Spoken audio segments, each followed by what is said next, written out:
Hello everyone, and welcome to the Why Does My Horse podcast series. In this series, we use science to answer some of the common questions you might have about your horse child. If you want to get to know your horse better, then this is the place for you. Let's get into it. As you look woefully at your beloved horse child, you can draw only one conclusion. Clearly, he has joined a death metal band and is rocking away to a tune he has stuck in his head. After all, what else could explain this enthusiastic, whiplash-inducing head-shaking behaviour? Head-shaking is a pretty disturbing behaviour, and some horses can take it to such an extreme that they become debilitated by it. For many years, head-shaking was considered a behavioural issue, but nowadays it's recognised as a medical one.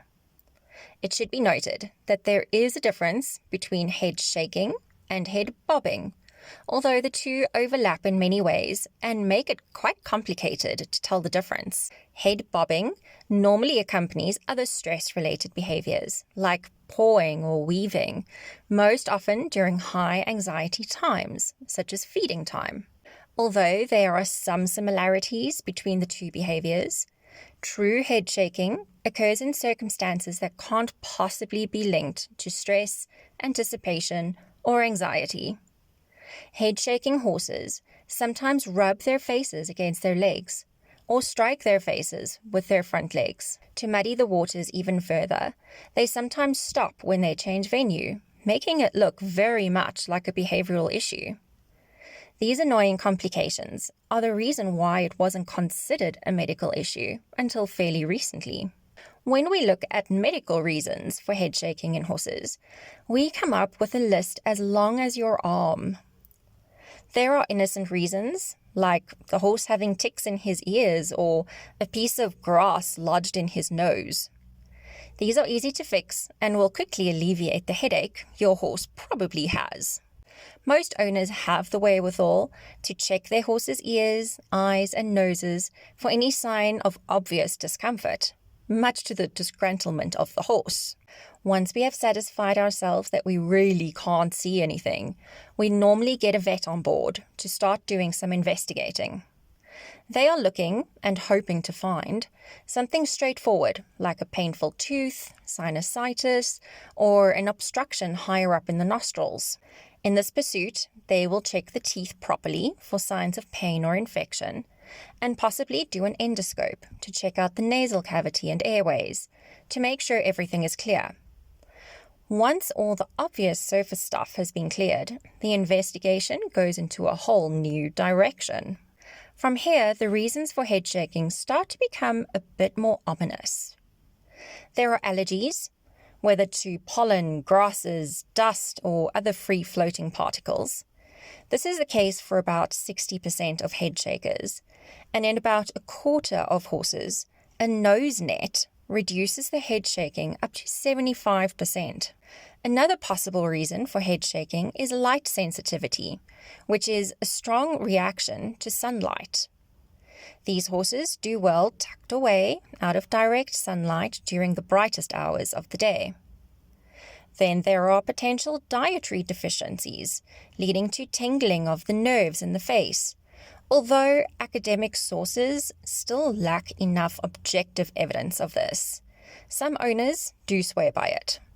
Lastly, if all else has been tried, tested, and failed, the horse is presumed to have a condition known as trigeminal mediated head shaking. It is as awful as it sounds. Trigeminal mediated head shaking is described as a sharp, shooting nerve pain in the horse's face. It is the result of a misfire of the trigeminal nerve in the horse's face that sensitizes the areas around the eyes, nose, and teeth. Essentially, this nerve becomes hypersensitive, causing severe pain in the face when there is no appropriate stimulus. It is very difficult to definitively diagnose the illness because it doesn't necessarily respond to nerve blocks and can change in severity according to season or change of location. It is also challenging to treat because it doesn't respond well to traditional neuropathic pain medication. So, what can owners of these horses do? There have been some positive results with a combination of antihistamines and antiepileptics, but the results haven't been conclusive. Surgical interventions have historically been tried but reported to have severe negative side effects and are not recommended. For horses with the illness, a potentially viable treatment option is electroacupuncture, which stimulates a portion of the nerve and apparently treats the pain.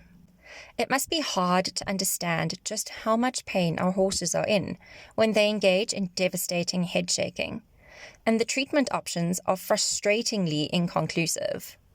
However, we owe it to our horses to remain patient when their behaviour feels overwhelming to us, and to do our best to find the root cause of the behaviour so we can make their lives, and ours, a whole lot more peaceful. That's it for today's episode. I hope you enjoyed it and learned something new about our incredible equine friends. I feel like it's compulsory to add that it would be great if you could like, share, comment, and subscribe. We're also available on Apple Podcast as well as Podcast for Spotify. See you next time.